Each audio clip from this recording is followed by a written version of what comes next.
What's up, guys? This is Real Talk NBA. I made my top 10 point guards list and my top 10 shooting guards list, so naturally, it's time for my top 10 small forwards list. This is the same criteria as always. This is ranking based on how the players played last season. In order to qualify, they need to have at least played half the games. Now, before we get this video started, as always, if you like this video, leave a like. If you like this kind of content, consider subscribing, and let's get right into it. Starting off with some honorable mentions, we got Kevin Durant, who would have been on this list if he played more games, and Andrew Wiggins, who had a great revival season for his legacy this year. Now, for the full list. At number 10, I got Gordon Hayward. Hayward averaged 19, 6, and 4 this season on a decent Hornets team. Him, along with Terry Rozier and LaMelo Ball, helped bring the team to a play-in spot, and while that isn't super impressive, it's the best the team has done in a while, and he has to get some credit for that. So he gets the 10th spot on this list. Now at number 9, I got Bojan Bogdanovic on the Utah Jazz. His numbers aren't as good, but that's because he was playing on the well-rounded Jazz team where everyone made good contributions, and he has the edge over Hayward in that he played every game of the season, even though he had a slow start. So with that, he gets the edge and gets the 9th spot on this list. At number 8, I got MPJ.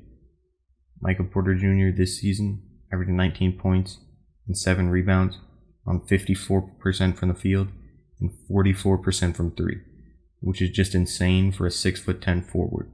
As his opportunity increased throughout the year, he only got better, and while he was a little bit disappointing in the playoffs, it doesn't take away from how good he was in the season. Next up, I got Brandon Ingram. Ingram this year averaged 24, 5, and 5 on decent efficiency. I think he was very much overshadowed by Zion Williamson's emergence as a real star, but that doesn't take away from his amazing performance. I think the KD comparisons for him is unfair, but I think he's about as close as you can get when you take into account his offensive skill set. So with that, Brandon Ingram gets the 7th spot on this list. At number 6, I got DeMar DeRozan, who was underrated by many people this year. He averaged 21 points and 7 assists, which is impressive for a small forward. He's never been a three-point shooter, and this year was no exception, but with his improvement in playmaking, he's now a good mid-range scorer, a good inside finisher, and a good playmaker. Without him, the Spurs would have been on the bottom of the West, and he needs credit for that. So DeMar DeRozan gets the 6th spot on this list.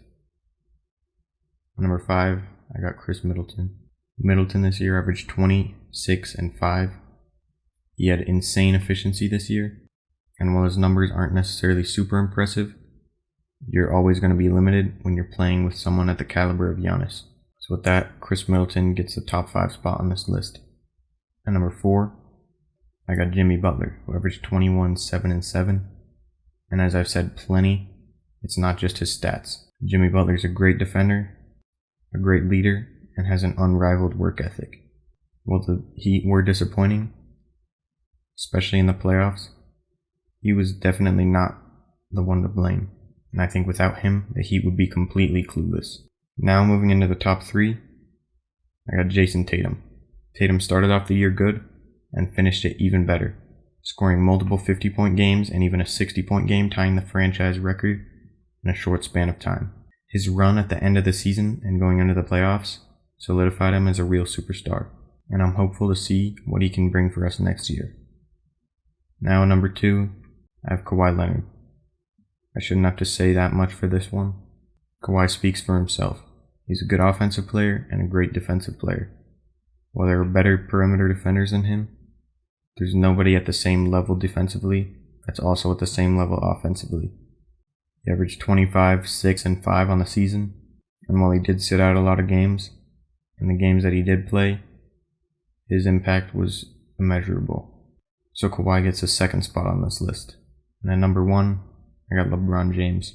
I do think his age has caught up to him this year, considering he did have to miss a lot of games from injury, but he's still great, averaging 25, 7, and 8 on the season.